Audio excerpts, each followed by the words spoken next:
ক্ষত্র রাক্ষসের কথা। ভয়ানক অত্যাচারী এক রাক্ষস। তার ভয়ে সকলেই ভীত, অত্যাচারে সকলেই অতিষ্ঠ। স্বভাবে এত নিষ্ঠুর যে তা বলা যায় না। হাতের কাছে কাউকে পেলে তার তো রক্ষে নেই, এমনকি দূর দূর জায়গাতে গিয়েও মানুষ পশু যা পেত ধরে এনে খেত। এরকম হওয়ার একটা কারণ ছিল। পূর্বজন্মে এই রাক্ষস ছিল একজন ক্ষত্রিয় বীর। বীর হিসেবে তার সম্মান ছিল ঠিকই, কিন্তু মনে প্রাণে সকলে তাকে ঘৃণা করত। কেননা সে ছিল দারুণ নিষ্ঠুর। দয়া মায়া বলে তার কিছুই ছিল না। মানুষকে অত্যাচারে জর্জর করে তুলত। সকলেই ভাবত এই লোকটার হাত থেকে কবে মুক্তি পাওয়া যাবে। মৃত্যুর পরে সেই জন্যই সে রাক্ষস হয়েছিল, আর নিষ্ঠুরভাবে মানুষ জন্তু যা পেত ধরে মেরে খেত। এমনভাবে সেই রাক্ষসের কাটল 100 বছর। যৌবনের তেজ কমে গেল, শরীরে বার্ধক্য দেখা দিল, তবুও প্রাণী হত্যা করায় তার কোনো অনিচ্ছাই এল না। এলেই বা চলবে কেমন করে? যতদিন বেঁচে থাকবে ততদিন খেতে তো হবে। একদিন রাক্ষস এক পেট খিদে নিয়ে ঘুরতে ঘুরতে এক নদীর ধারে এলো। দেখল নধর দেহ এক তাপস নদীর ধারে দাঁড়িয়ে তপস্যা করছেন। দেখা মাত্রই তার পেটের খিদে যেন দ্বিগুণ চনমন করে উঠল। দুহাত বাড়িয়ে তাপসের দিকে এগিয়ে গেল, কিন্তু কাছাকাছি গিয়ে হঠাৎ থমকে দাঁড়িয়ে পড়ল সে। হাত নেমে এলো, আর এক পাও এগোতে পারল না। তাপস চোখ বুজে নিজের ধ্যানে ডুবে আছেন। তিনি এসব কিছুই জানতে পারেননি। রাক্ষস আরো কয়েকবার চেষ্টা করল তাকে ধরে খাবার, কিন্তু প্রতিবারেই কাছাকাছি গিয়ে থমকে দাঁড়িয়ে পড়তে হলো। কেন এমন হলো? এতদিন কত তপস্বী, কত মানুষকে ধরে খেয়েছে, এরকম অবস্থায় তো কখনো পড়তে হয়নি। হঠাৎ মনে হলো রাক্ষসের, ইনি নিশ্চয়ই একজন বড় তাপস।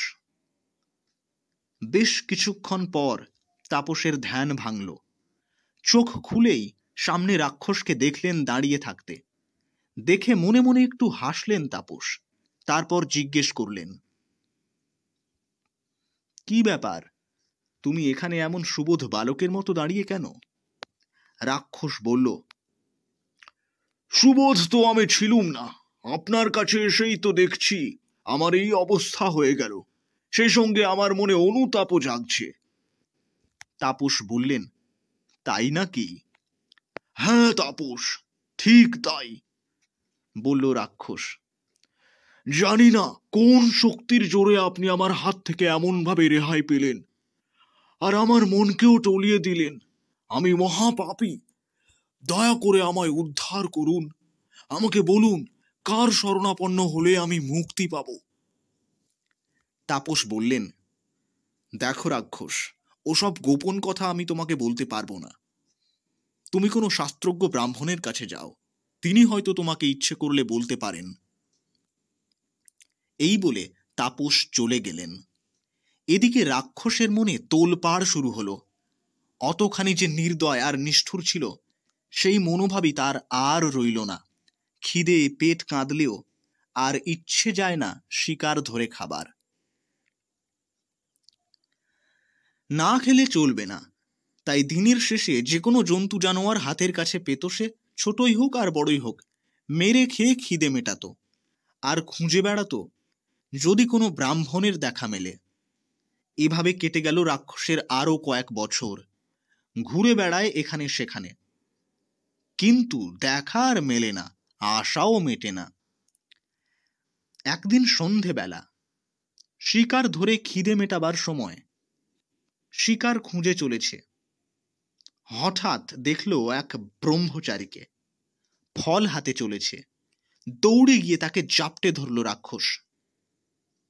মুনিবালক দেখল রাক্ষস যখন ধরেছে তখন প্রায় প্রাণের আশা নেই, তবু নিজেকে সংযত রেখে বলল, তোমার মঙ্গল হোক, আমায় এভাবে কেন ধরলে?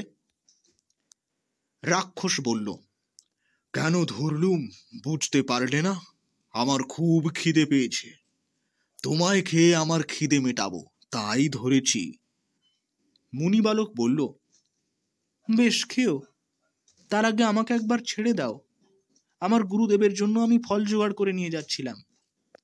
আমি তাকে এটা দিয়ে ফিরে আসব, তখন খেও। না দিয়ে এলে আমার গুরুদেব যে অভুক্ত থাকবেন। রাক্ষস বলল, দিনের শেষে আমার হাতে যে পড়বে, সে যে অবস্থাতেই থাকুক, আমার হাত থেকে ছাড়া পাবে না, দেবতা হলেও না। তাকে আমি খাবই, এটা আমার একমাত্র জীবিকা। তবে একটা শর্তে আমি ছেড়ে দিতে পারি, যদি তুমি তা পালন করো। মুনিবালক বলল, যদি আমার গুরুদেবের আদেশ বিরুদ্ধ না হয়, তাহলে চেষ্টা করতে পারি। রাক্ষস বলল, ছোটবেলা থেকেই আমি অনেক পাপ করেছি। আমার পাপের সীমা পরিসীমা নেই। কিভাবে আমি মুক্তি পাবো তা যদি বলে দিতে পারো, তাহলে অবশ্যই তোমায় ছেড়ে দেব। মুনিবালক পড়ল মহা সমস্যায়। এর কি জবাব দেবে সে জানে না। আবার জবাব দিতে না পারলে রাক্ষসের হাতে প্রাণ যাবে, গুরুদেবও অভুক্ত থাকবেন। অনেক ভেবে চিনতে কোনো উপায় না দেখে অগ্নিদেবকে উদ্দেশ্য করে মনে মনে বলতে লাগলো, হে অগ্নিদেব, তুমি তো জানো আমি গুরু ছাড়া আর কিছু জানি না। আমাকে এই বিপদ থেকে তুমি রক্ষা করো। সরল মুনিবালকের প্রার্থনা শুনে অগ্নিদেব দেবী সরস্বতীকে বললেন, সরস্বতী, তুমি গিয়ে ব্রহ্মচারীকে বিপদ থেকে উদ্ধার করো। অগ্নিদেবের কথায় দেবী সরস্বতী মুনিবালকের কাছে এসে বললেন, তোমার কোনো ভয় নেই। আমার আশীর্বাদে তুমি কথা বলতে শুরু করলেই সব কিছু সহজভাবে বলে যেতে পারবে।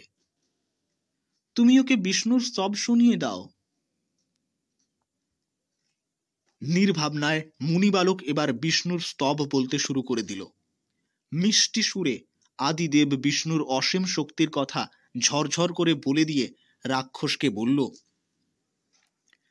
তুমি এই স্তব দিয়ে ভগবান বিষ্ণুর উপাসনা করো, তোমার সব পাপ দূর হবে, তুমি মুক্তি পাবে।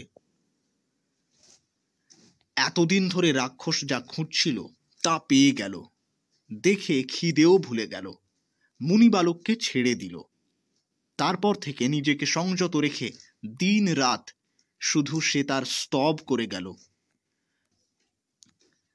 সবচেয়ে আশ্চর্যের কথা, সেই স্তব পাঠ আর কেশবের আরাধনা করতে করতে মন থেকে তার সব হিংসা পাপ যা কিছু ছিল দূর হয়ে গেল। মুক্ত হয়ে সে চলে গেল বৈকুণ্ঠ লোকে।